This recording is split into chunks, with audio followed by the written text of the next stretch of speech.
This is a great technique for getting your horse to want to pick their feet up, as you can see, but really for teaching them how to hold their feet up for a long duration, especially as you're starting to do more with them. It's especially useful if you are training on your own and you don't have another person to feed at the front.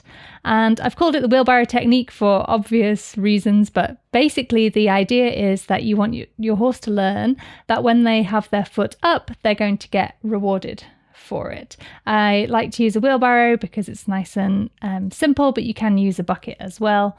So this is Rowan demonstrating it very nicely here, but I'm going to switch over to Heather now to show you the training steps. Okay, so this is the wheelbarrow technique. It actually works for the fronts, the hinds, with a wheelbarrow or with a bucket, but sometimes their balance is easier with a wheelbarrow because their head's just a bit higher. So this is where you train foot up equals food, foot down equals no food. So here I'm asking for the foot up. I put a few nuts in the wheelbarrow, ideally just 2 or 3. You want it to be quite short at this stage. I keep the foot up, so I'm holding the foot up here while she's eating. I'm watching for when she's about to finish, and when she's about to run out of nuts, I just place the foot down so that she's like, oh, hang on, I've run out. And I go, oh, you want more? Okay, great. Well, lift the foot up. And that's how more come, so that she's really starting to get the idea together.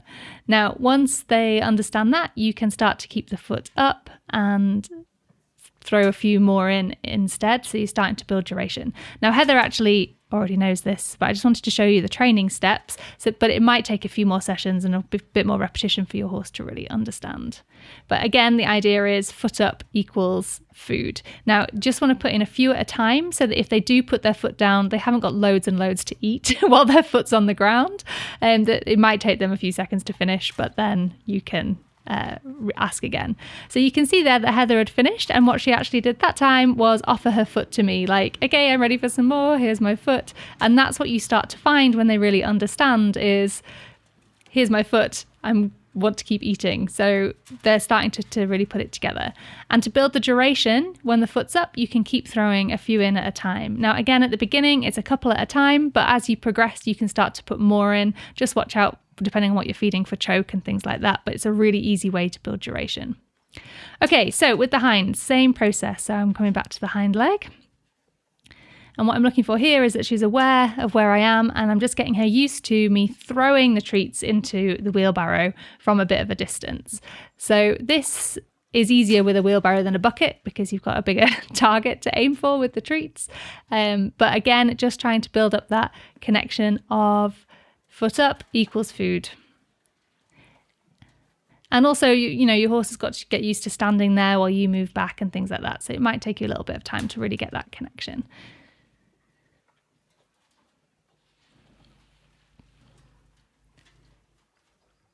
So again, just waiting for her to finish because I want her attention on me. Oh, you finished? You want more? Give me that foot. Then you can have some treats in the wheelbarrow. And you can see that time I just held it up a little bit and she's back in that position of just resting that foot in anticipation. You finished? Here's the foot. Have some more. And then you can start to throw a few more in while you're holding it up. Now, it's not the easiest, but once they get the idea, you can just put treats in and they understand to keep the legs up. So this is just really teaching them that idea at the beginning. So I find it easier to hold the leg up facing forwards to throw the treats in at the beginning as they really get the idea, and then placing it down. Okay, so once they've really got the idea of finished treats, okay, here's my foot, then what I do is throw a big handful in, so they've got a little bit more to eat, but they're already expecting, okay, well, she's just going to lift and hold the leg. And then I can really kind of turn into a different, turn around so I'm facing in a better position and start to really work on holding up for a bit of duration. So like I say, this will probably take you and your horse more than one session to get to, but you want to build up through the steps so they really understand it, and it does work pretty well, and then be able to place it down. And again, you can see here, waiting for her to be ready. And you can see she prepares herself. She's like, yep, okay, we're doing that leg. Big handful in, and then I can switch position and start to work on duration. And again, you want to get back into that position where you're nice and solid, that it's easy to hold the foot, that they feel supported. And of course, thinking back to the first lessons, how they're standing, are they in the right balance to be able to keep that leg up for a bit longer. If you're looking for more and more in-depth videos, then please check out the CT Club, which is my online membership site, which is full of a lot of detailed home study courses and videos. These ones, of course, are extracts from the daily handling course. And as you can see, module 5 is all about hoof lifting and goes into a lot of detail, including showing a lot of rescue horses or ones that have had a lot of problems with hoof lifting, to really show you how to train it from the start right up to hoof care.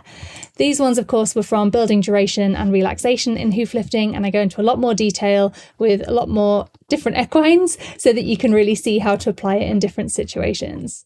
When you sign up, you get instant access to all of the home study courses and all of the videos in them, so you can jump to the ones that you really need for your horse.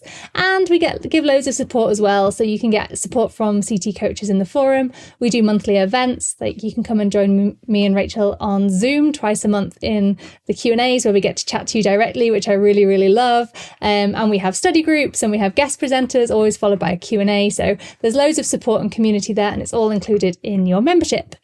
If you're interested in finding out more, just go to connectiontraining.com. You can find out more about us there.